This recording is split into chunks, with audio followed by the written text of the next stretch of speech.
welcome back to my channel. This is Cindy from Cindy's Tissue. It's been forever. So today we'll be making a simple cake that has no frosting.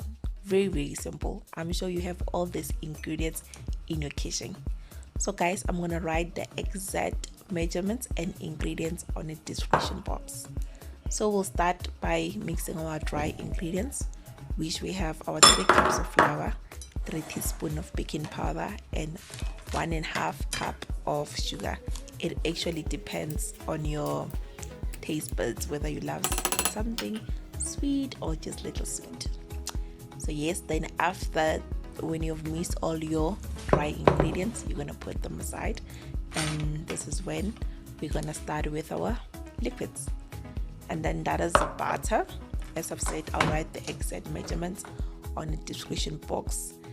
And I've used a hand mixer because I forgot that I was supposed to bake, so my butter was still frozen so I had to use the hand mixer so that it can mix my ingredients very simple. So yes, now it's butter, and I have 4 large eggs. Then I'll be adding my egg to the butter, but one at a time.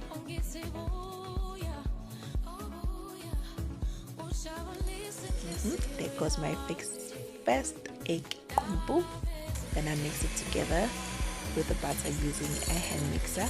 I'm gonna add another one until all of my eggs have been added and mixed with butter. Okay, I'm done with that process. Then now I'm adding my milk and vanilla. That's it with my liquid ingredients. And that is 3 teaspoons of vanilla essence. Yes.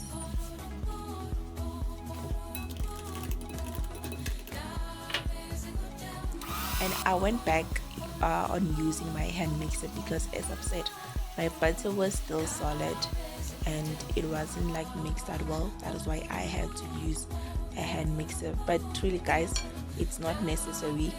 Dry liquid ingredients is very simple to use them without any hand mixer. And now I'm gonna mix my dry ingredients with liquids one.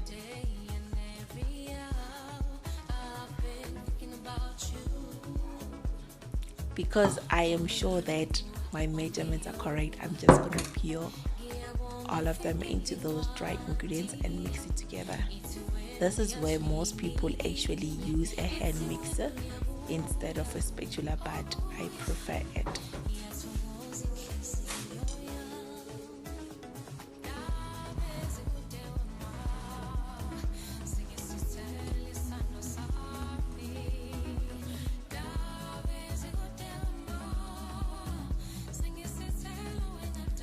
So guys, I wanted my cake to have that effect, so just that effect whereby you taste it and you could tell there's something different about this cake.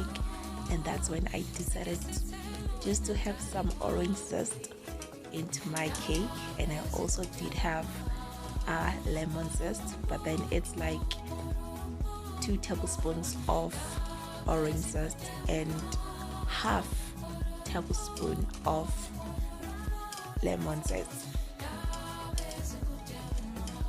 So it will depend actually on yourself how much you need of those zest. If you want it to have too much of orange zest, it's up to you.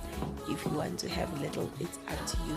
But even if you're just gonna have a teaspoon of orange zest, you will tell that there's just something about this cake, and that is the lemon.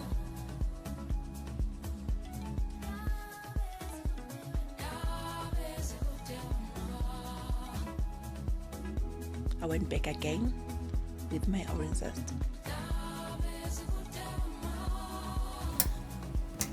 Mix it all together and done. Now I'm gonna prepare my 2 cake pans, and obviously first start by rubbing it with butter, then I sometimes use flour, and in this case I did, because sometimes butter, it's when I take off my cake, just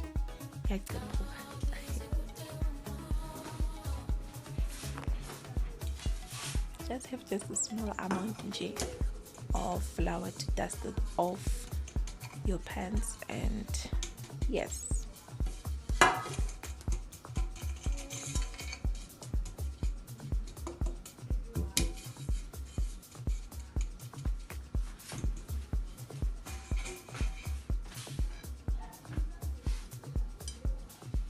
And try by all means to pour equally, but I didn't actually. The other one had a lot, and the other one being money.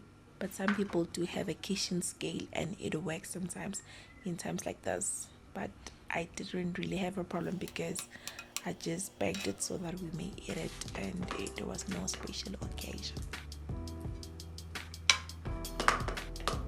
Already during this time, your oven has to be heated, guys. So yes guys, and now I just checked if my oven is ready, and yes, it was ready. And I'll have both of my cakes at the same time in the oven, but I kind of struggled at first because my oven is a little small for 2 baking trays, but I actually managed. Then you may leave the cake for like 45 minutes or an hour inside a toothpick. We all know the drill to check if the cake is ready. And I think after 45 an hour and 10 minutes, it was ready, and the whole house had this orange zest smell. It was really nice. I love that. And here are my cakes. Nice, right? Thank you very much for watching. Do not forget to subscribe, like, and share.